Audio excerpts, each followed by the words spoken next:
Hello students, आज हम करेंगे chapter 7 of class 9। Name is triangles. ठीक है, बहुत ही ज़्यादा इंटरेस्टिंग टॉपिक है, बहुत ध्यान से समझिएगा। 10th क्लास में भी ट्राइंगल आता है तो आपको इसी से ही अंदाज़ा हो जाना चाहिए कि ये कितना वास्ट टॉपिक है।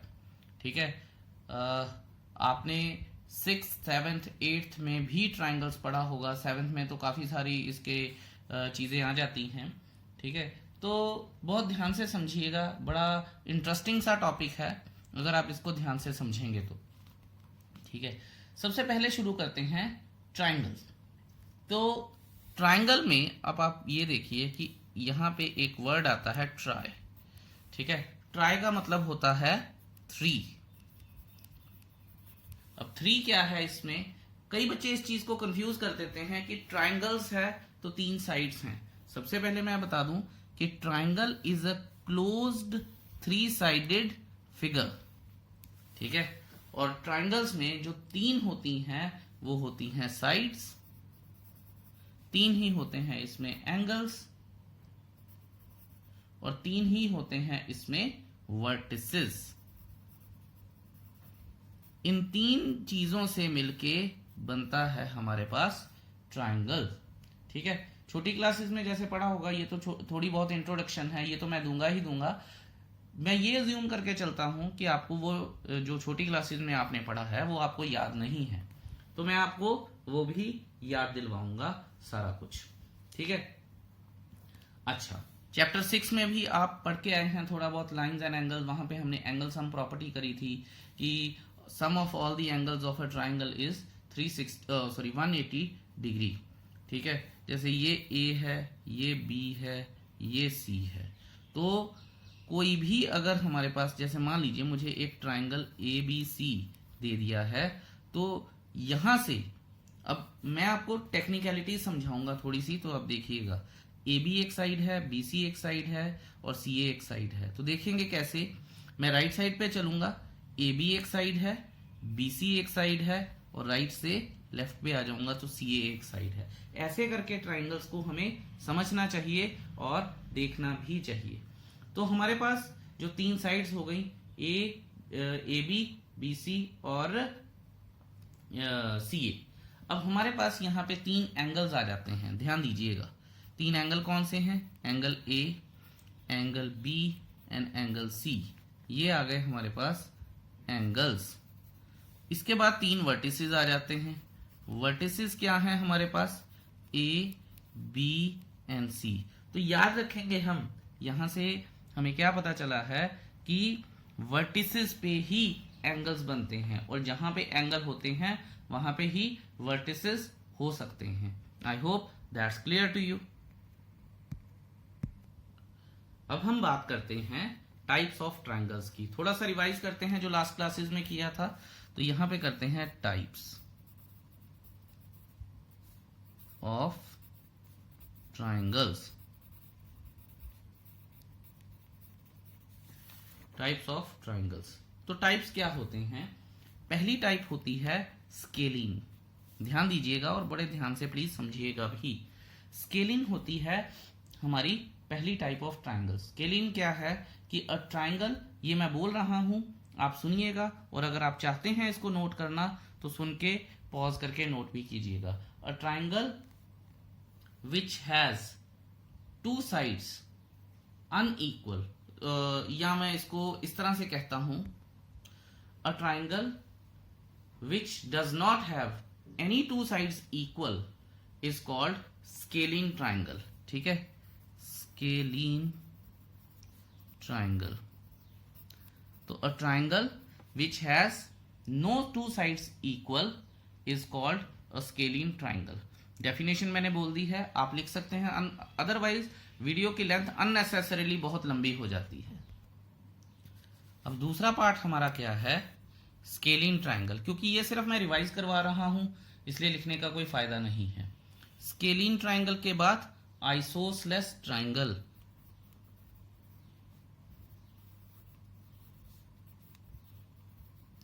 आइसोसेलेस ट्राइंगल की डेफिनेशन क्या है? अ triangle which has 2 sides equal is called an isosceles triangle. देखिए जैसे कि अगर मेरे पास ऐसे कोई ट्राइंगल है और ये साइड इक्वल हो जाती हैं तो आइसोसेलेस ट्राइंगल है, ये इक्वल हो जाती हैं तब भी, तो any two side should be equal, then it will be an isosceles triangle. तो थर्ड हमारे पास क्या है, इक्विलैटरल ट्राइंगल। इक्विलैटरल का मतलब a triangle in which all the sides are equal is called an equilateral triangle। बच्चों ये याद रखिएगा, टाइप्स ऑफ ट्राइंगल ये मैं करवा रहा हूं आपको on the basis of sides. ठीक है, आई होप आप समझ गए होंगे। इक्विलेटरल ट्राइंगल जब सारी साइड्स इक्वल हो गई, ठीक है, इसी ट्राइंगल में जब सारी साइड्स इक्वल हो गई तो वो इक्विलेटरल बन गया। कोई दो इक्वल हो गई, तीसरी नहीं है तो वो आइसोसेलेस बन गया। जब तीनों ही एक दूसरे के इक्वल नहीं है तो वो स्केलिन बन गया। I hope that's clear to you.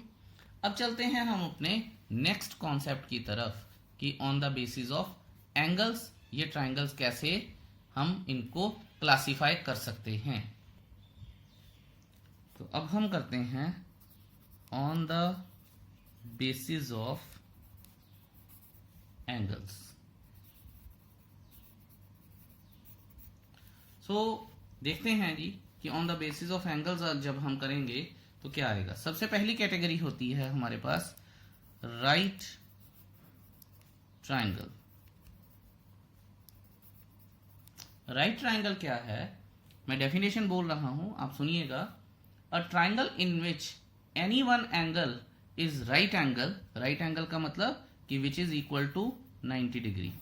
A triangle in which any one angle is right angle is called a right triangle. अब एनी वन एंगल कौन सा हो सकता है, आप ये देखिए, ठीक है, ये वाला राइट हो सकता है, ये वाला भी हमारे पास राइट हो सकता है, ठीक है, और ये वाला भी हमारे पास राइट हो सकता है। अब बच्चे कहते हैं ये कैसे, ठीक है, तो आप ये देखिए कि ये एंगल 90 डिग्री हो सकता है। और आप इस कैटेगरी को पहचानिए और समझिएगा भी, ये कभी भी आ जाती है और हमें पता होना चाहिए।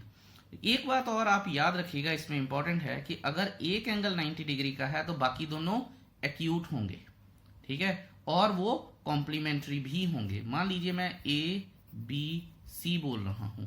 If C is equal to 90 degree, if angle C is equal to 90 degree, then angle A and angle B are acute angles, ठीक है, and angle A plus angle B will be equal to 90 degree, जो कि complementary हो जाएंगे। ठीक है ना, याद है ना आपको, दो कैटेगरीज होती हैं, कॉम्प्लीमेंट्री एंड सप्लीमेंट्री। तो कॉम्प्लीमेंट्री 90 डिग्री, सप्लीमेंट्री 180 डिग्री। तो ये एक 90 डिग्री का तो रह गया, और एक ये इन दोनों का सम 90 डिग्री। आपको ये भी याद होगा, हम 7th क्लास में करके आए थे कि a triangle can not have more than 90 degree one right angle. ठीक है, दो राइट एंगल किसी ट्राइंगल में नहीं हो सकते, ये एक बात है। और जो भी हमारे पास राइट ट्राइंगल होगी, ध्यान से सुनिएगा ये बात, जो भी हमारे पास राइट ट्राइंगल होगी जो 90 डिग्री का एंगल होगा, that will be the highest degree angle in that triangle. ठीक है, 90 डिग्री से बड़ा इस पूरे ट्राइंगल में फिर कोई एंगल नहीं हो सकता। तो कहने का मतलब ये है कि a triangle can have only and only one right angle triangle, या वन राइट एंगल, और यही सबसे बड़ा एंगल भी होगा। ठीक है, इसीलिए ये बोला जाता है कि एक ट्राइंगल के, एक राइट ट्राइंगल के ओपोजिट जो भी साइड होती है, देखिए जैसे मैं मार्क कर रहा हूं, ठीक है, एक राइट ट्राइंगल के ओपोजिट जो भी साइड होती है, दैट इज द हाइपोटेनियस। ठीक है, हाइपोटेन्यूज बोलते हैं या हाइपोटेनियस, आप कुछ भी बोलते हैं, अलग अलग चीजें बोलते हैं, लेकिन आपको पता होना चाहिए। सो ये थी राइट ट्राइंगल के बारे में बात। अब हम बात कर लेते हैं किसके बारे में, एक्यूट ट्राइंगल के बारे में। जो हमारी सेकंड कैटेगरी है वो है एक्यूट ट्राइंगल। ठीक है, इसकी डेफिनेशन बोल रहा हूं मैं, ध्यान से सुनिएगा। A triangle in which all the angles are less than 90 degree is called an acute triangle. याद रखिएगा मैंने बोला है all the angles. जब सारे एंगल्स लेस देन 90 डिग्री के हो जाएंगे तो वो क्या हो जाएगी, एक्यूट ट्राइंगल हो जाएगी. ठीक है, सारे होने चाहिए. तो एक्यूट एंगल मतलब जब एक ट्राइंगल के सारे एंगल लेस देन 90 डिग्री हैं तो वो एक्यूट है. एक भी 90 डिग्री का हो गया तो वो राइट है. ठीक है, और अगर मान लो हमारे पास एंगल 90 डिग्री से बड़ा है तो क्या, अब देखते हैं वो हो जाएगा ऑब्ट्यूज एंगल, ऑब्ट्यूज ट्राइंगल. अब ऑब्ट्यूज ट्राइंगल की डेफिनेशन मैं बोल रहा हूं तो ध्यान से सुनिएगा. A triangle in which any one angle is more than 90 degree means an obtuse angle is called an obtuse triangle. मैं दोबारा बोल रहा हूं, a triangle in which any one angle is obtuse, then the triangle is called an obtuse triangle. ठीक है, आप definition लिख सकते हैं ध्यान से. However, याद रखेंगे जैसे एक्यूट में सारे एंगल्स लेस देन 90 डिग्री होने चाहिए, ऑब्ट्यूज में सिर्फ एक एंगल 90 डिग्री से बड़ा हो सकता है. अब ध्यान से सुनिएगा जो मैं बोलूंगा. ऑब्ट्यूज ट्राइंगल में अगर हमारे पास एक एंगल मोर देन 90 डिग्री है, ठीक है, मोर देन 90 डिग्री है एनी वन एंगल, तो दूसरा कोई भी एंगल 90 डिग्री का नहीं हो सकता और बाकी दोनों एंगल भी एक्यूट एंगल ही होंगे. जैसे मैं आपको बताता हूं, लेट्स से ये मान लीजिए बड़ी अनऑर्गेनाइज सी ट्राइंगल बनाई है. चलिए मैं एक और बनाता हूं. Let's say I have this an acute triangle जिसमें ये 110 डिग्री का है, ये वाला एंगल. अब आप ये देखिए कि इसमें और कोई 90 डिग्री का नहीं आ सकता क्योंकि ट्राइंगल के तीनों एंगल्स का सम कितना होता है, 180 डिग्री. तो 110 तो यहीं पे आ गया और ये दोनों एंगल फिर एक्यूट होंगे. तो यहां से हमें यह पता चलता है कि एक ऑब्ट्यूज ट्राइंगल में सिर्फ एक ही एंगल है जो ऑब्ट्यूज हो सकता है, बाकी दोनों एंगल्स राइट भी नहीं हो सकते हैं, कॉम्प्लीमेंट्री भी नहीं होंगे, वो सिर्फ और सिर्फ क्या होंगे, एक्यूट एंगल्स होंगे. I hope you must have understood what I said. अब चलिए चलते हैं हम अपने नेक्स्ट पेज पर और देखते हैं कि आगे क्या किया जा सकता है. Let's see. चलिए दोस्तों, अब आपका स्वागत है अगले पेज पर. अब हम पढ़ेंगे congruency of triangles. Congruency of triangles पढ़ने से पहले मैं ये चाहता हूं कि आप थोड़ा सा कॉन्ग्रुएंट फिगर्स के बारे में जान लीजिए. कॉन्ग्रुएंट फिगर्स क्या होती हैं, ठीक है, तो देखते हैं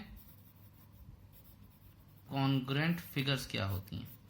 बच्चों आप बड़े ध्यान से समझिएगा कि कोई भी दुनिया की कोई भी दो फिगर्स कॉन्ग्रुएंट हो सकती हैं अगर वो कुछ कंडीशंस फुलफिल कर दें. तो अब वो कंडीशंस क्या होंगी, क्या फुलफिल करेंगी, वो हम समझ लेते हैं.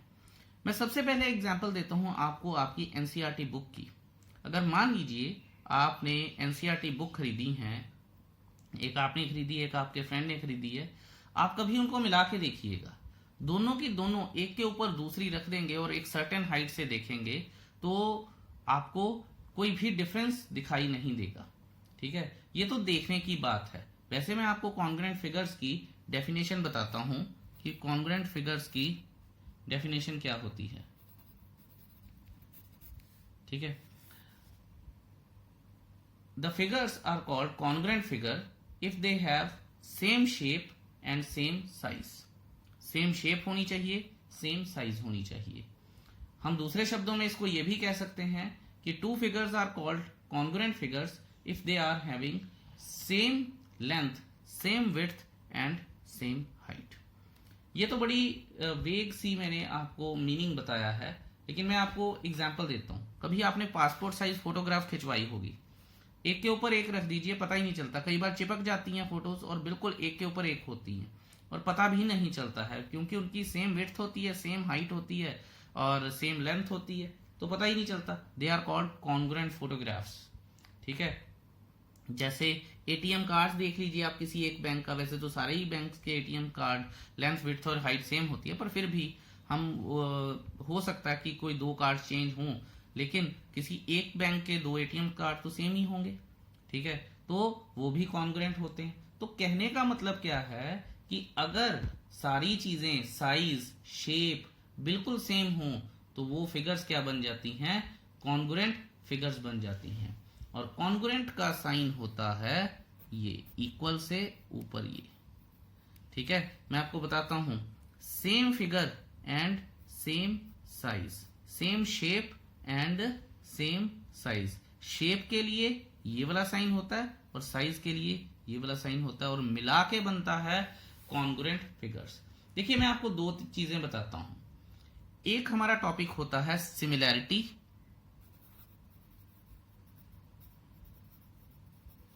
ऑफ ट्राइंगल्स और एक होता है कॉन्ग्रुएंस ऑफ ट्राइंगल्स।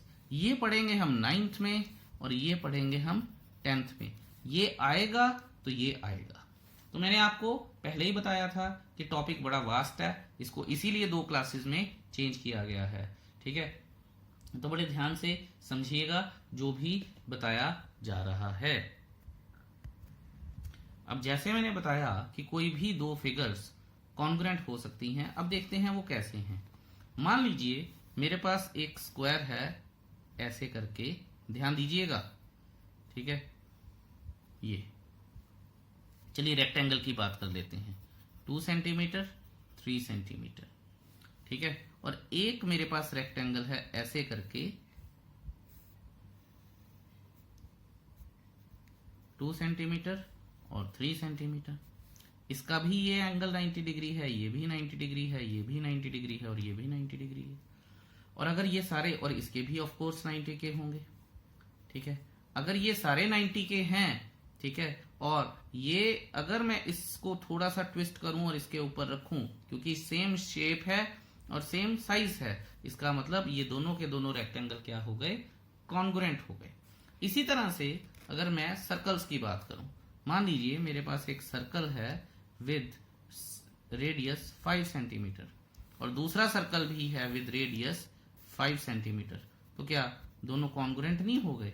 और कुछ चेंज हो ही नहीं सकता, ठीक है। एरिया सेम, सरकमफ्रेंस सेम, इसका भी एरिया और सरकमफ्रेंस सेम, रेडियस सेम है, तो ये सारी चीजें सेम ही आएंगी, तो फिर ये कॉन्ग्रुएंट हो गए। सो अब हमें यहां से ये पता चल गया है कि any 2 figures having same shape same size, ठीक है, they should be congruent figures. I hope ये आपको क्लियर है। अगर नहीं है तो प्लीज मेरे से जरूर पूछिएगा। चलिए अब इसी चीज को ट्रायंगल में लेके आते हैं। देखिए मैं आपको एक बड़ी अच्छी चीज बताऊंगा ट्रायंगल्स के बारे में। मान लीजिए कि मैं बोलता हूं कि ट्रायंगल PQR और ट्रायंगल ABC कॉन्ग्रुएंट हैं, तो इनके बीच में साइन क्या लगेगा? ये मैं पूरा नहीं लिखूंगा कॉन्ग्रुएंट, सिंपल ये साइन लगाऊंगा। एक चीज हो गई। अच्छा एक बात का आप ध्यान रखिएगा, और बड़े बच्चे मिस्टेक करते हैं इसमें। The way you right these 3 letters of और 3 वर्टिसेस, ठीक है, of triangle is very very significant. इसी से ही पता चलता है कि कौन सी 2 साइड्स ट्राइंगल की दूसरे ट्राइंगल की कौन सी 2 साइड से सेम है। अब आप ये देखिए, इसका मतलब है PQ जो है वो AB के इक्वल है, QR जो है वो BC के इक्वल है, PR जो है वो AC के इक्वल है। अगर मान लीजिए कि मैं बोल देता हूं कि 2 ट्राइंगल सेम है और मेरे पास एक ट्राइंगल ऐसे करके दी गई है और ये बोला गया है कि वो सेम है, और एक ट्राइंगल ऐसे करके दी गई है। अब देखिए दिखने में तो कॉन्ग्रुएंट लग नहीं रही है, लेकिन अगर मैं ये बोल देता हूं PQR, ध्यान से देखेंगे, ये 3 सेंटीमीटर है, ये 4 सेंटीमीटर है और ये 5 सेंटीमीटर है, लेट्स से। अब ये दोनों क्योंकि कॉन्ग्रुएंट हैं तो PQ क्या है? 3 सेंटीमीटर। अब मान लीजिए ऐसे लिखा है ABC। अब मुझे यहां से पता चल जाएगा कि AB कितने सेंटीमीटर होगी?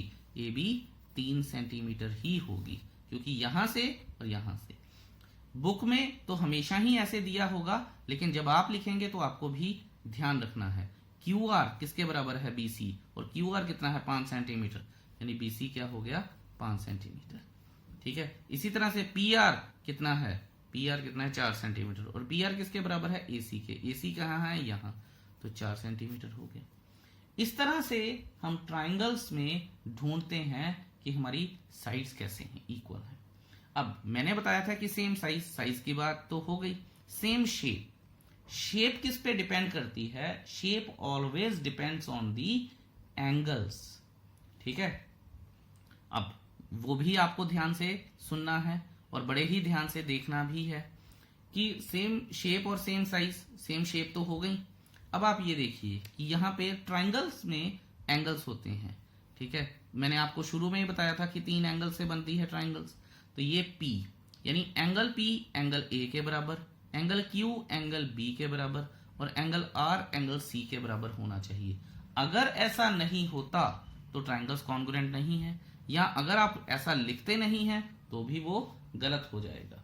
इसमें हम कुछ क्वेश्चन जरूर करेंगे ताकि आपको पता चल जाए, लेकिन आई होप कि ये जो चीज मैंने बताई है ये आपको समझ में आ गई है। इनको बोलते हैं जैसे corresponding sides of congruent triangles. इसे लेटर ऑन हम पढ़ेंगे भी, CPCT बोला जाता है, congruent parts of congruent triangles, ठीक है। लेकिन ये देखिए कॉन्ग्रुएंट साइड्स, ये PR AC के बराबर। तो इस तरह से हमें पता भी चलेगा कि ट्राइंगल लिखनी कैसे है, और इस तरह से हमें पता चलेगा कि एंगल्स भी कौन कौन से इक्वल हैं। इन सारी बातों का आपको ध्यान रखना है, ठीक है। तो यहां से एक रूल बन जाता है हमारे पास, ये रूल जरूर नोट कीजिएगा अपनी अपनी बुक्स में। Congruent the corresponding parts, the corresponding parts of congruent triangles are always equal। वो फिर चाहे साइड्स हों या फिर एंगल्स हों। I hope that's clear to you, ठीक है। कोई भी परेशानी नहीं होनी चाहिए, अगर कोई भी दिक्कत हो तो मुझसे जरूर पूछिएगा। ओके जी। अब बच्चे मेरे से क्वेश्चन पूछते हैं कि क्या सर हमको हर बार ऐसे ही करके देखना पड़ेगा, और मेरा आंसर आता है नो, क्योंकि हर बार तो ये बड़ा लंबा प्रोसीजर है। क्या पता कई बार कुछ दिया हो, ना दिया हो, कुछ इक्वल दिया है, नहीं दिया है, तो बहुत कुछ चीजें डिफरेंट हो सकती हैं। तो हम तो ये कह ही नहीं सकते कि हर बार हमें ऐसा करना पड़ेगा। तो फिर क्या है, इसके लिए हमारे पास कॉन्ग्रुएंसी ऑफ ट्राइंगल्स के कुछ रूल्स हैं, ठीक है। वो हम रूल्स करेंगे, और अगर उनमें से कोई सा भी रूल अप्लाई हो जाएगा तो ट्राइंगल्स अपने आप ही कॉन्ग्रुएंट बन जाएंगी। मैं आपको पहले ही बता के हटाऊं ये बात कि this all is very interesting. बड़े आराम से, बड़े ध्यान से समझिएगा। मैं रूल लिखता हूं और फिर आपको बताता हूं कि वो रूल को कैसे अप्लाई करेंगे। लेकिन उससे पहले मैंने आपको जस्ट यही बताया है कि जो मैं रूल बताऊंगा, अगर उनमें से एक भी रूल अप्लाई हो जाएगा तो ट्राइंगल्स कॉन्ग्रुएंट बन जाएंगी। इसके साथ ही अगर वो कॉन्ग्रुएंट बन गई तो इसके साथ जो इंफॉर्मेशन हमें नहीं भी गिवन है वो भी हम फिर अप्लाई कर सकते हैं, ठीक है। जैसे हमारे पास ये नहीं गिवन है कि एंगल्स इक्वल हैं, लेकिन साइड्स इक्वल गिवन है, तो हम ये बता सकते हैं वो रूल लगा के कि वो फिर एंगल्स भी इक्वल हैं। करते हैं हम अभी, लेट्स सी। ओके, तो जो क्राइटेरिया होते हैं, ठीक है, criteria of congruency of triangles, ठीक है। पहला क्राइटेरिया क्या है, ये एक्सियम है, ठीक है। अगर आपको एक्सियम का नहीं पता है तो मैं सारा कुछ 6 चैप्टर की इंट्रोडक्शन में ये बता के आया हूं कि एक्सियम क्या होती हैं। कोई भी थ्योरम्स को प्रूव करने से पहले हमारे पास एक प्री प्रूव्ड रिजल्ट होना चाहिए। मैं ये पहले भी बात करके आया था कि कुछ भी प्रूव करने से पहले हमारे पास कुछ ना कुछ तो हाथ में होना चाहिए ना, ठीक है। और एक्सियम्स का मीनिंग ही ये क्या होता है कि प्री प्रूव्ड रिजल्ट्स होते हैं। अगर आपको फिर भी एक्सियम थ्योरम्स के बारे में पूरी जानकारी लेनी है तो आपको मेरा वो वीडियो देखना चाहिए जो कि लाइंस एंड एंगल्स का इंट्रोडक्शन है। हाउएवर, सो पहला हमारे पास एक्सियम या पहला रूल जो हम ये मान के चलते हैं कि वो अप्रूव्ड और प्रूव्ड रिजल्ट है, वो होता है SAS, कॉन्ग्रुएंसी रूल। SAS का मतलब क्या है? एस एस का मतलब है साइड एंगल साइड, ठीक है। अच्छा बच्चों, ये बात ध्यान में रखिएगा कि ये रूल ऐसे ही नहीं बन गए हैं, बड़ा सोचा गया है, समझा गया है और तभी ये रूल बने हैं। अगर आप बुक भी देखेंगे तो उन्होंने यहाँ लिखा है कि ये रिजल्ट जो है ये प्रूव नहीं किया जा सकता, ठीक है। जैसा कि मैं बुक देख पा रहा हूं, उन्होंने लिखा है this result can not be proved with the help of previously known results and so it is accepted true as an axiom, ठीक है। तो मैं बता चुका हूं, अगर आपको स्कूल में भी कोई बोलता है कि एसएएस रूल अप्लाई कीजिए तो आपको बता देना चाहिए कि एनसीईआरटी में ये मेंशन्ड है कि this is an axiom and it can not be proved with the help of previously proved results, ठीक है, एसएएस। अच्छा, अब मैं बात कर रहा था कि ये रिजल्ट जो हैं ये ऐसे ही नहीं बन गए हैं, इनके ऊपर काफी सारी मेहनत लगी है, काम हुआ है। अब वो काम क्या हुआ है ये देखते हैं। मान लीजिए मेरे पास ये एक ट्राइंगल है और ये भी एक ट्राइंगल है, लेट्स से ऐसे करके, चलिए अभी मैं थोड़ा सीधा सीधा ही बनाता हूं, तंग नहीं करते ज्यादा। मान लीजिए A B C P Q R, let's say ये मेरे पास दो ट्राइंगल्स हैं, ठीक है। अगर इन दोनों ट्राइंगल्स को कॉन्ग्रुएंट होना है और एसएएस रूल लगना है तो कोई भी दो साइड्स जो इक्वल हैं उनके बीच वाला एंगल इक्वल होना चाहिए, तभी एसएएस रूल लगेगा, अदरवाइज वो नहीं लगेगा। अगर जैसे मैंने बोला है, ध्यान से देखेंगे, अगर A B C is congruent to triangle P Q R, ठीक है, तो ए बी और ध्यान से देखिए ए बी और बी सी ये दो साइड्स अगर इक्वल हैं तो पी क्यू और क्यू आर इक्वल होनी चाहिए, और इनके बीच में ए बी और बी सी के बीच में कॉमन एंगल क्या है बी, और पी क्यू और क्यू आर के बीच में कॉमन एंगल क्या है क्यू, तो क्यू एंगल भी इक्वल होना चाहिए, तभी लगेगा हमारे पास S A S rule of congruence. इसके ऊपर ज्यादा बात करते हैं with the help of an example, जो कि एग्जाम्पल 1 है। एग्जाम्पल 1 जब आप करेंगे तो आपको ज्यादा क्लैरिटी आएगी। चलिए अगले पेज पर चलते हैं एंड लेट्स डू एग्जाम्पल 1। अब देखेंगे हम बड़े ध्यान से कि ये हमारे पास एग्जाम्पल 1 में ये गिवन है, ये रिक्वायर्ड टू प्रूव या टू प्रूव है। अब हमें ये चीज प्रूव करनी है, ठीक है, प्रूफ। ध्यान दीजिएगा बहुत ध्यान से, जो आप लिखेंगे वही आगे आपको प्रूव भी करना पड़ेगा। देखिए यहां से ही मैं फाउंडेशन रखूंगा कि इस चैप्टर को समझा कैसे जा सकता है।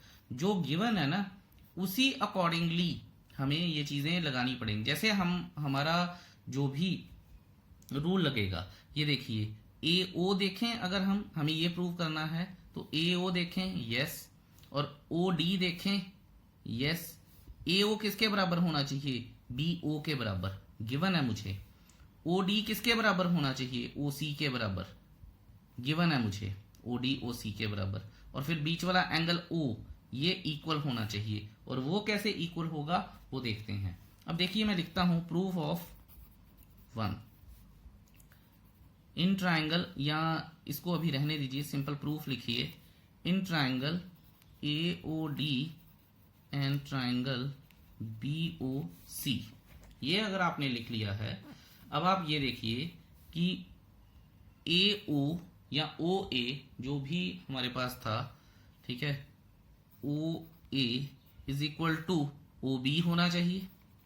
देखिए ध्यान दीजिएगा, जिस ऑर्डर में मैं लिखूंगा उसी ऑर्डर में दूसरी चीज भी लिखनी है, बस यही चीज समझनी है। और यही जो बाकी बच्चे हैं वो गलती करते हैं, O A is equal to O B, ठीक है, ये गिवन है मेरे पास। दूसरा, अब पहले ही देख लेना चाहिए, अगर मैं नेमिंग दूं एंगल 1 और angle 2, angle 1 is equal to angle 2, why vertically opposite angles, vertically opposite angles लिख दिए। और उसके बाद O D is equal to O C, ये भी गिवन है, O D is equal to O C, ये भी गिवन है। अब आप ये देखिए कि रूल कौन सा लगा, साइड एंगल साइड, और याद रखिएगा जो रूल लगाना है उसी ही ऑर्डर में आपको ये चीजें भी लिखनी है। तो मैंने रूल लगाया साइड एंगल साइड। अब यहां मैं लिखूंगा therefore triangle AOD is congruent to triangle BOC by SAS rule of congruence। ये चीज है जी। आई होप कि आपको ये टोटली क्लियर हुआ होगा, कोई परेशानी कोई दिक्कत नहीं रही होगी। जैसा कि अब मैंने बोला था कि ये चीजें जब हमारे पास ट्राइंगल कॉन्ग्रुएंट आ जाएंगे तो इसका मतलब बाकी सारी चीजें अपने आप ही इक्वल हो जाएंगी। यहां पे मुझे गिवन था AO OB के बराबर, ठीक है, यहाँ OA OB के बराबर था, OD OC के बराबर था, और ये वाला एंगल और ये वाला एंगल मैंने खुद से निकाल लिया था, तो SAS लगाई। अब इससे हमें पता क्या चला है कि अगर ये ट्राइंगल और ये ट्राइंगल कॉन्ग्रुएंट हैं तो फिर ये वाला एंगल, मान लीजिए एंगल 3, और ये वाला एंगल 4 इक्वल हो जाएंगे। ठीक है, क्यों? क्योंकि CPCT। अब ये मुझे पता कैसे चलेगा, देखेंगे, यही आपको बताने की कोशिश कर रहा हूं कि ये मुझे पता कैसे चलेगा।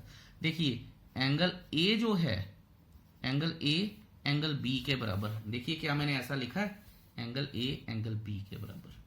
एंगल D जो है एंगल C के बराबर, देखिए क्या मैंने ऐसा लिखा है, एंगल D जो है एंगल C के बराबर। लिख सकता हूं ना अब मैं ऐसा, जो मैं आपको बता के आया हूं। तो यहां पे मैं लिखूंगा therefore angle A is equal to angle B and angle D is equal to angle C। यहां पे मैं लिखूंगा CPCT। इस CPCT की फुल फॉर्म होती है corresponding parts of congruent triangles. और अगर ये एंगल्स मेरे पास इक्वल आ गए हैं तो मैं यहां लिखूंगा but these are alternate interior angles.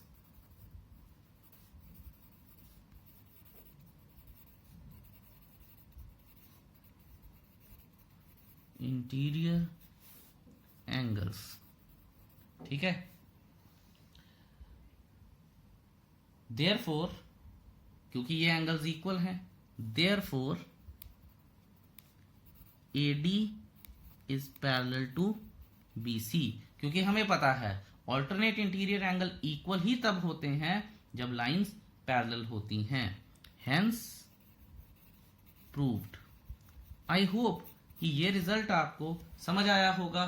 कोई भी परेशानी आई हो तो मुझसे जरूर डिस्कस कीजिएगा, but I really don't think कि इसमें अगर आपने इसको ध्यान से सुना है तो कोई परेशानी आई होगी। अब हम करेंगे एग्जाम्पल नंबर 2। तो चलिए एग्जाम्पल नंबर 2 करते हैं। एग्जाम्पल नंबर 2 में फटाफट से ये देख लेते हैं। ये एक ट्राइंगल है हमारे पास, ठीक है, इस तरह से कुछ, ये L है, ये वर्टेक्स जो है वो P है, ये A है, ये C है, ये B है। मैंने फिगर ड्रॉ कर ली है। अब वो कहता है कि AB is a line segment and L is the perpendicular bisector. तो ध्यान दीजिएगा, AB एक लाइन सेगमेंट है और L एक परपेंडिकुलर बाइसेक्टर है, ठीक है, कोई दिक्कत नहीं है। If a point P lies on the line L then show that P is equidistant from A and B। तो अब आप ये देखिए कि हम लिखते हैं इसमें गिवन क्या क्या है हमारे पास। गिवन है हमारे पास कि L is perpendicular on AB, ठीक है, passes थ्रू C,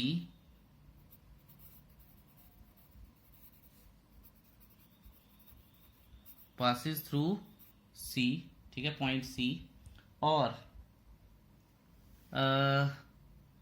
क्या हमें लिखना चाहिए कि L बाइसेक्ट्स AB, ठीक है। तो L बाइसेक्ट्स AB, यहां मुझे लिखना चाहिए L परपेंडिकुलरली बाइसेक्ट्स AB। या ऊपर में लिख दिया है, चलो लिख देते हैं परपेंडिकुलरली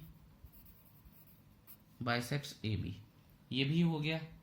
अब मुझे ये उनको शो करना है। टू प्रूव में मेरे पास क्या आएगा, टू प्रूव में मेरे पास आएगा कि वो कह रहा है कि P is equidistant from A and B।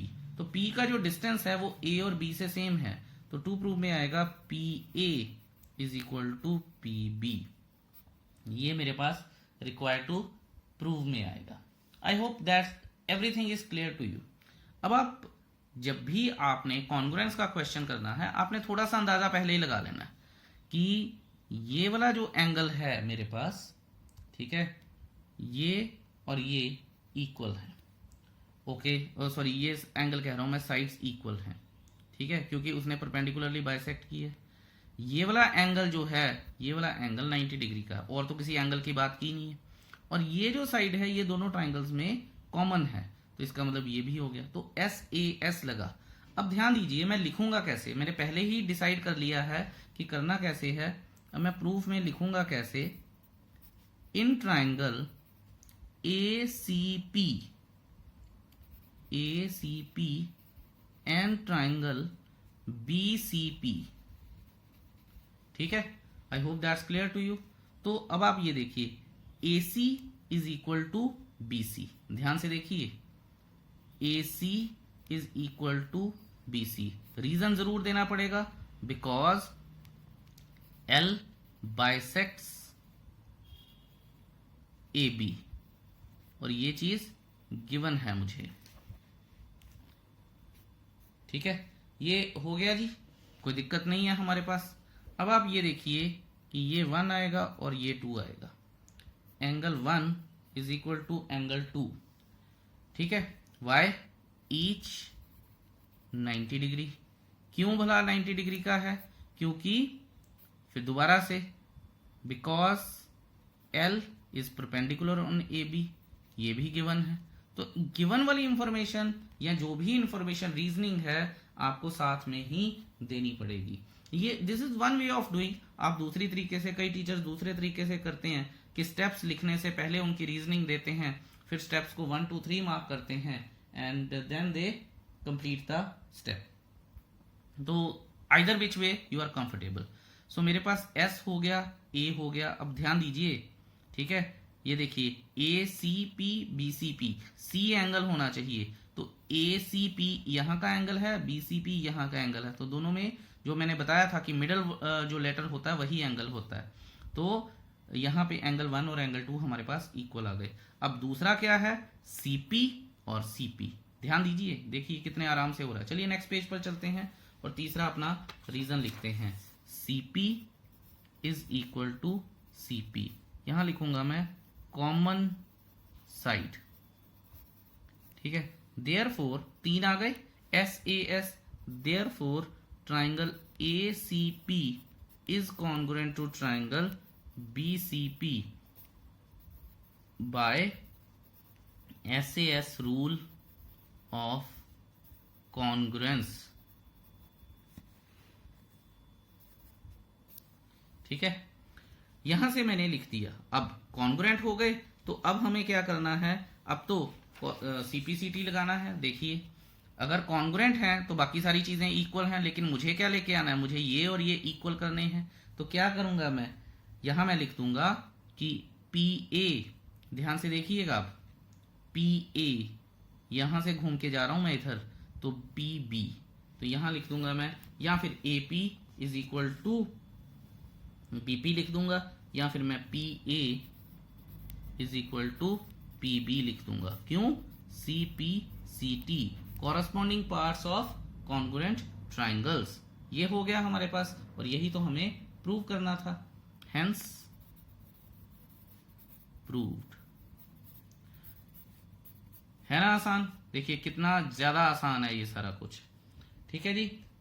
अगर आपको फिर भी कोई परेशानी है मुझसे जरूर पूछिएगा। अब हम अपनी थ्योरम्स करेंगे विच इज AS से, लेकिन उससे पहले कुछ जानकारियां लेंगे। Thank you so much. अब चलते हैं हम अपने नेक्स्ट थ्योरम पे। अब हम करेंगे theorem 7.1 ASA congruence rule, and this theorem states two triangles are congruent if two angles and included side of one triangle are equal to two angles and the included side of the other triangle. कहने का मतलब ये है कि अगर ये angle और ये एंगल इक्वल हैं, ठीक है, और ये एंगल और ये एंगल इक्वल है, ये गिवन है हमें, और ये साइड और ये side, I mean any side, ठीक है, जैसे कि मैं यहाँ लिख सकता हूँ मिसिंग है कि B C is equal to E F, ये इक्वल है, तो हमें ये प्रूव करना है कि triangle A B C is congruent to triangle D E F, ठीक है जी। अच्छा, ये मैं आपको बता दूं सबसे आसान थ्योरम है अप्लाई करने के लिए और सबसे लंबी थ्योरम है प्रूव करने के लिए। तो लेट्स सी कि इसको प्रूव कैसे किया जा सकता है, ठीक है, या प्रूव कैसे किया जा सकता है। तो प्रूफ लिखते हैं। इसके 3 केसेस बनेंगे और याद रखेंगे जब भी हम ASA प्रूव करनी है इसके 3 केसेस बनेंगे और उसके ऊपर कुछ रिजल्ट्स आएंगे जो मैं आपको अभी थोड़ी देर में बताऊंगा, ठीक है। यहां हम लिखेंगे केस 1, ठीक है, कि हमारे पास क्या क्या केस है इसका। यहां मैं लिख दूंगा केस 1 और यहां लिखूंगा मैं व्हेन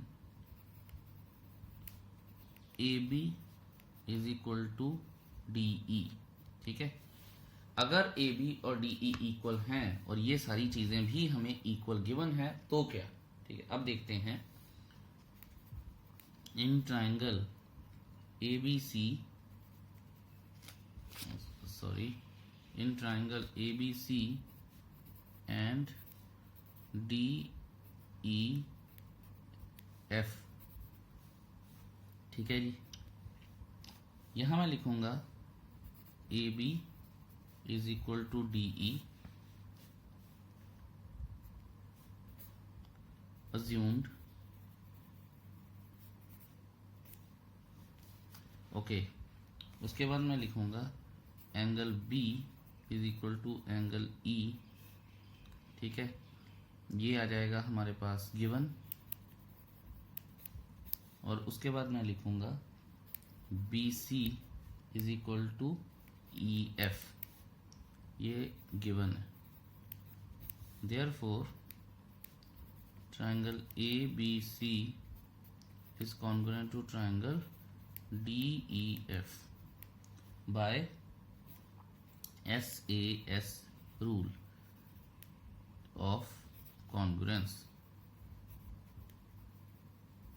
ये तो हमने एक्सियम की थी, राइट। तो अगर हमने एक्सियम की थी तो ये चीज क्लियर हो गई और हमारी ट्राइंगल जो है कॉन्ग्रुएंट हो गई।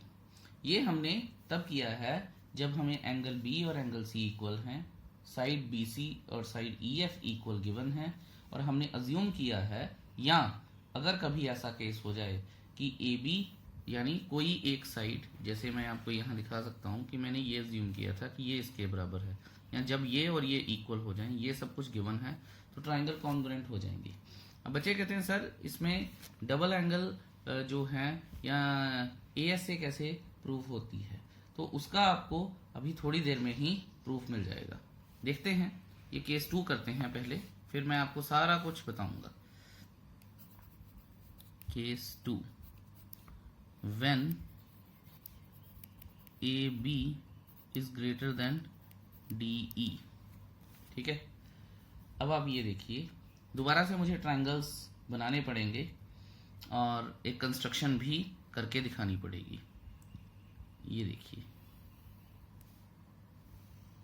ये हो गया मेरे पास, और ये एक और ट्राइंगल हो गया मेरे पास।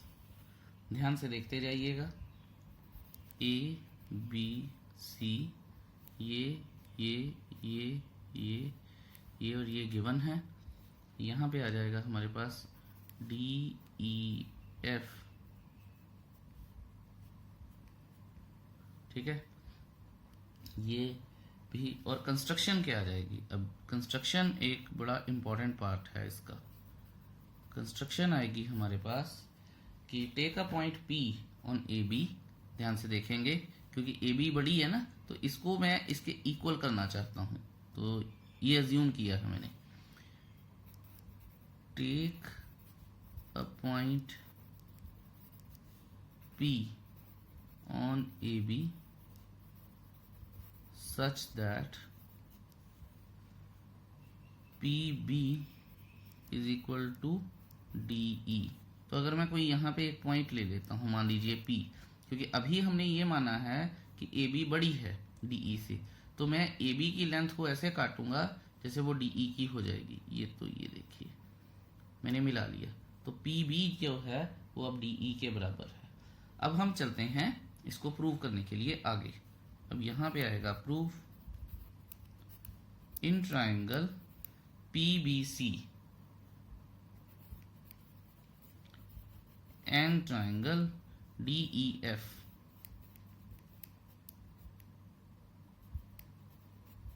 ठीक है, ये चीज हो गई है।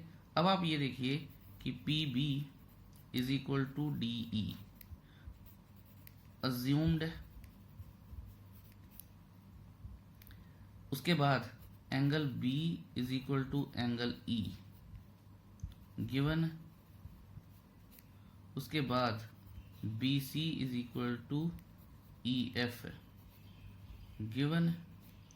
ठीक है, therefore triangle PBC is congruent to triangle DEF। SAS rule लग गया अगर ये कभी कंडीशन हो जाती है तो। ठीक है, चलिए अगले पेज पर चलते हैं और कुछ और बात करते हैं इस पे। अभी तो इसका कॉन्ग्रुएंसी रूल लिखते हैं, लेट्स सी। ये देखिए, therefore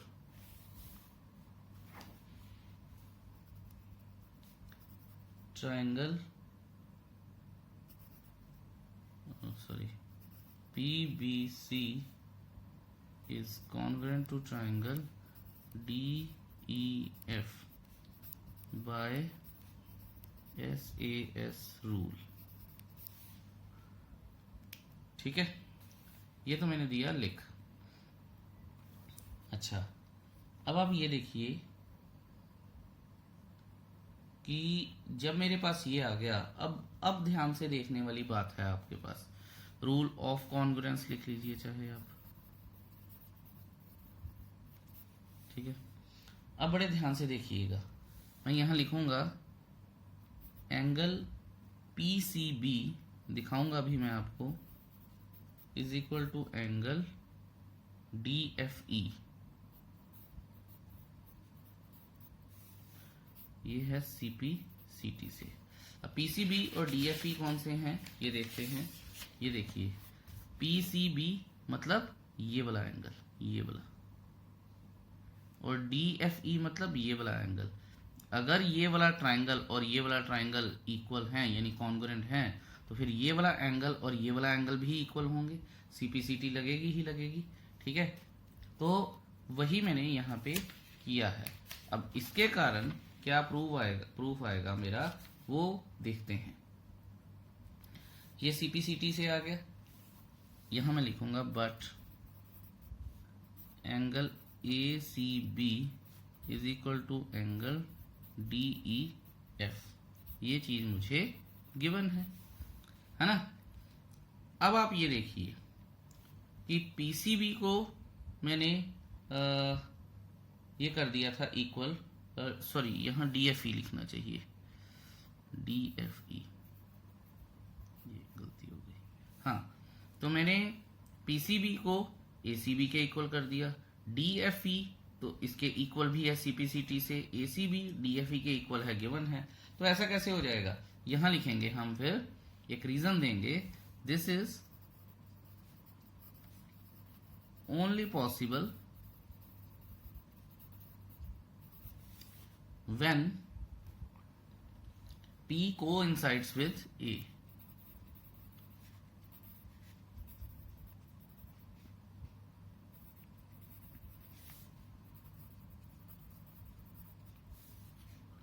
P coincides with A। ठीक है, therefore A B is equal to D E. ठीक है, तो ये हमें पता चल गया कि ए बी डी ई के इक्वल हो जाएगी। तो क्योंकि अगर P कोइंसाइड करता है A से, तो AB जो है, मैं आपको थोड़ा सा डायग्राम में दोबारा लेके चलता हूँ। ठीक है, अगर P जो A के साथ कोइंसाइड करेगा, इसका मतलब ये दोनों इक्वल हो जाएंगी। ठीक है, और ये इक्वल हो जाएंगी, इसका मतलब PB जो है वो AB के बराबर, और AB जो है फिर वो DE के बराबर हो जाएगी, जो कि हमने केस 1 में भी किया था। तो अब आपको पता चल गया होगा कि केस 1 में जो हमने किया है उसने केस 2 को प्रूव करने में हमारी हेल्प की है। तो ये बड़ा ही ध्यान से करने वाला सारा काम है। तो यहाँ पे फिर आ जाएगा हमारे पास कि ए बी जो है वो डी ई, एक्सियम लग जाएगी। उसके कहने का ये मतलब है कि एस ए एस हमारे पास लग जाएगी, और ए एस ए को प्रूव करने के लिए S A S he helpful होती है। ठीक है, तो फिर मैं यहां से लिख दूंगा therefore triangle ABC is congruent to triangle DEF by case 1। ठीक है, ओके। अब हम करेंगे केस 3 की बारी। मैंने आपको बताया था ये सबसे लंबी थ्योरम है प्रूव करने के लिए। when AB is less than DE। ठीक है, 3 केसेस हैं, एक इक्वल है, एक ग्रेटर है और एक लेस है।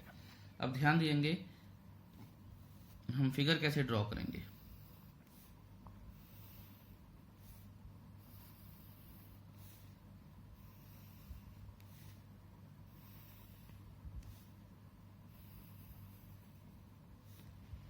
नेमिंग करते हैं A B C D E F,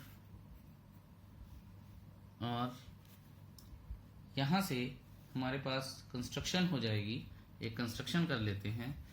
ठीक है, गिवन तो चलो जो है वो है कंस्ट्रक्शन।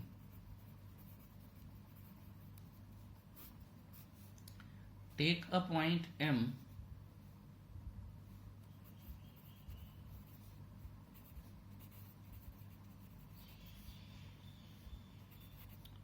on DE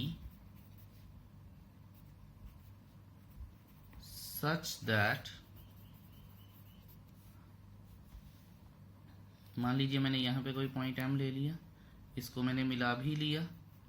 ठीक है, DE such that AB is equal to ME।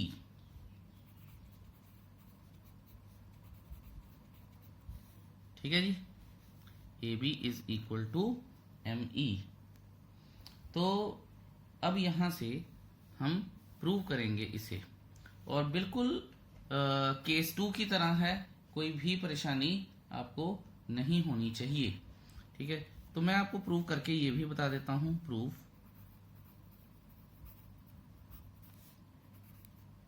In triangle ABC and triangle MEF। ये हो गया हमारे पास AB is equal to ME। ठीक है, बाय कंस्ट्रक्शन या अज्यूम्ड, आप कुछ भी लिख सकते हैं। ये हो गया। उसके बाद मैं लिखूंगा angle B is equal to angle E, ये गिवन है। फिर मैं लिखूंगा कि BC is equal to EF, ये गिवन है। फिर मैं लिखूंगा therefore triangle ABC is congruent to triangle MEF by SAS rule of congruence. ये हो गया हमारे पास। ठीक है, इसके बाद मुझे ये लिखना है, मैं आपको बता दूं कि ये वाला जो एंगल है ये इसके बराबर है। ठीक है, CPCT से आएगा ही आएगा। तो देयरफॉर मैं लिख सकता हूं कि A C B is equal to M F E, angle A C B is equal to angle M F E C P C T, and angle A C B is equal to angle D F E. ये given है मुझे, ठीक है। जैसा हमने case 2 में किया था, ये देखिए कि डी एफ ई बराबर हैं, पीसीबी और एसीबी चेंज हो गए। यहाँ पे एसीबी सेम है और ये वाले दो चेंज हो गए, ठीक है ना। I hope you get that. अब हम क्या करेंगे, ये गिवन था तो मैं यहाँ लिख दूंगा कि this is only possible, this is only possible when m point m coincides with d, ठीक है जी। तो ये हमने लिख लिया।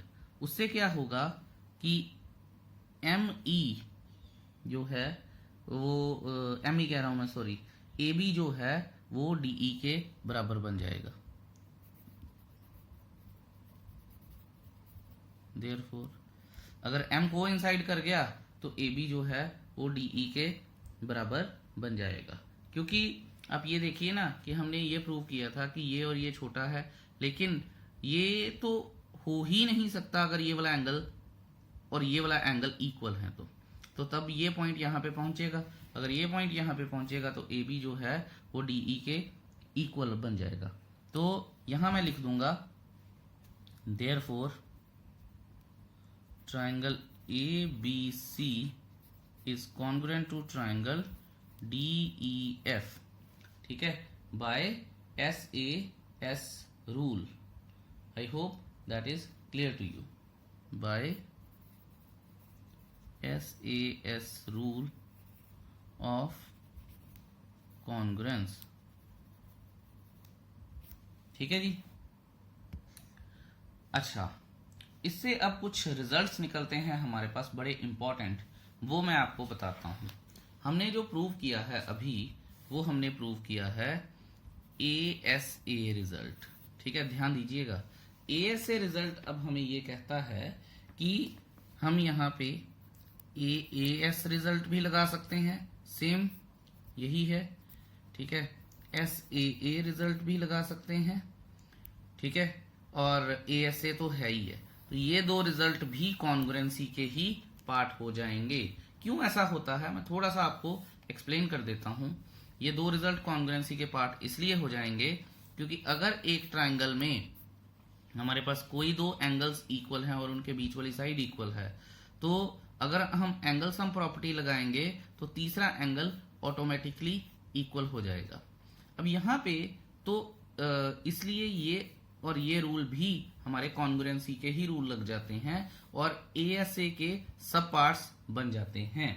हाउएवर, ठीक है, तो AAS हो गया, SAA हो गया, दोनों ही हमारे कॉन्ग्रुएंसी के पार्ट बन सकते हैं।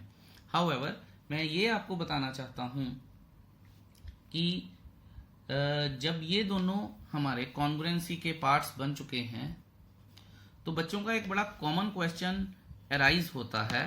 वो क्वेश्चन ये होता है कि सर क्या AAA कॉन्ग्रुएंसी का रूल नहीं हो सकता?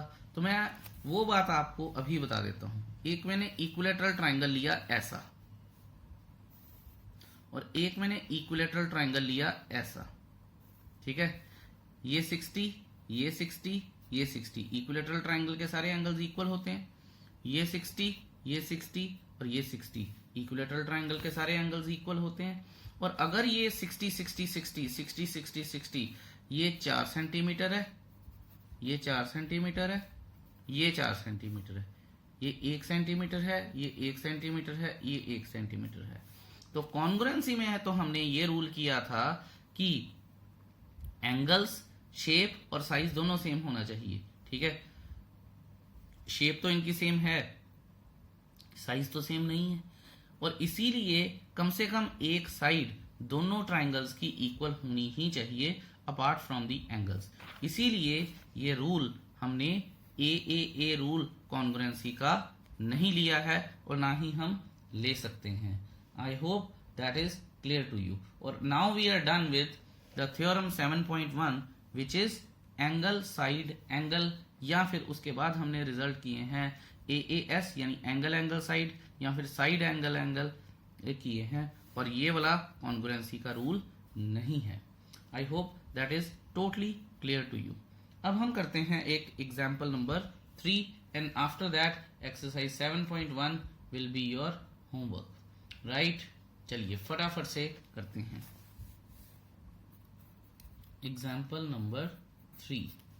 तो देखते हैं, उन्होंने हमें एक फिगर बना के दी है, तो एक फिगर बना लेते हैं।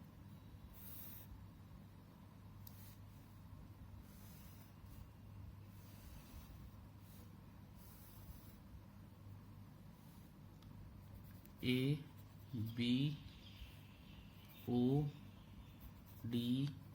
C ये और ये इक्वल है। तो देखते हैं कि गिवन क्या क्या है हमारे पास। उसने बोला है कि line AB is parallel to line CD, लिख लेते हैं जी, AB is parallel to CD। अच्छा, O is the mid point of AD, तो O is the mid point of AD, ठीक है जी, ये भी हो गया। अब रिक्वायर टू प्रूव क्या है, या टू प्रूव क्या है कि triangle AOB is congruent to triangle DOC, ठीक है। और दूसरा पार्ट हमारे पास क्या है कि O is the mid point of BC।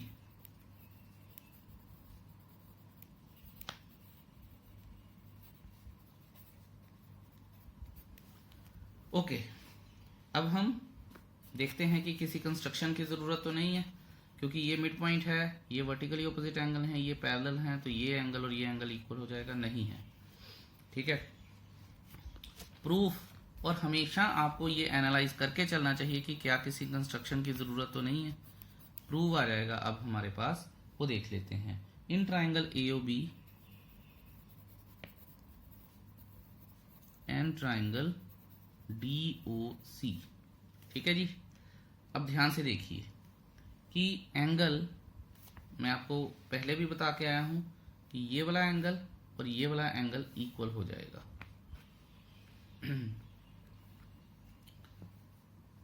Angle OAB is equal to angle ODC,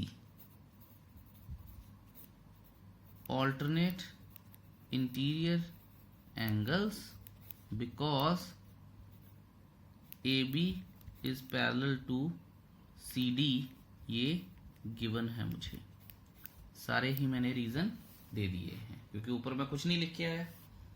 अच्छा, इसके बाद मैं लिखूंगा AO is equal to OD, AO is equal to DO, ठीक है, क्योंकि AO यहाँ पे है तो DO मुझे इसी तरह से लिखना पड़ेगा। क्यों है? Because O is the mid point of AD, ये भी क्या है मुझे गिवन है, साथ में पूरी रीजनिंग हो गई। अब मैं लिखूंगा कि angle AOB is equal to angle DOC, vertically opposite angles, ठीक है। So triangle AOB is congruent to triangle DOC by ASA rule of congruence.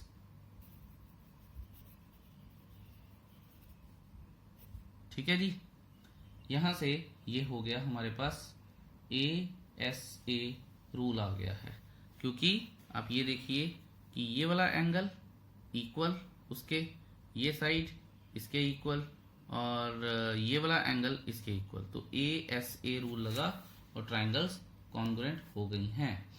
So I hope कि ये आपको क्लियर है। अब हम बात करते हैं इसके अगले प्रूफ की।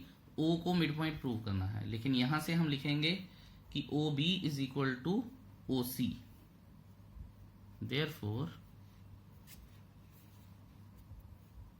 OB is equal to OC, क्यों भला, CP CT।